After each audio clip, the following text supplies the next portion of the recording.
Well, good morning, everyone. Thanks for being here. Well, a lot has happened over the last week, including the supermajority overriding most of my vetoes, costing Vermonters hundreds of millions in new taxes, fees, penalties, and unsustainable spending in the coming years.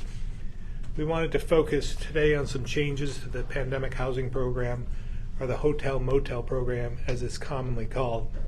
But before we do, as a reminder, one of those bills I vetoed was the state budget, which was because of a $20 million unnecessary increase in DMV fees and a 13% increase in annual spending.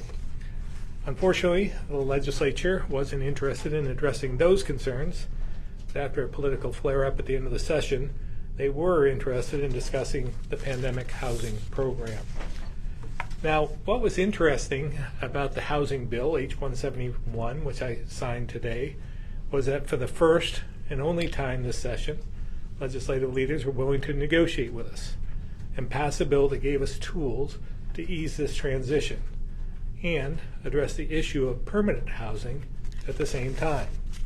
Secretary Samuelson and Commissioner Hanford will outline some of the specifics from this bill, as well as an update on the work we've been doing. But in summary, instead of transitioning back to our pre-pandemic program in its entirety on July 1, which was what the legislature had passed unanimously in the Budget Adjustment Act in March, participants will be able to stay eligible until we find an option for them. Importantly, it gives us more tools, including investments we'd asked for during the session for permanent housing, and requirements that those in the program work with us to find a solution.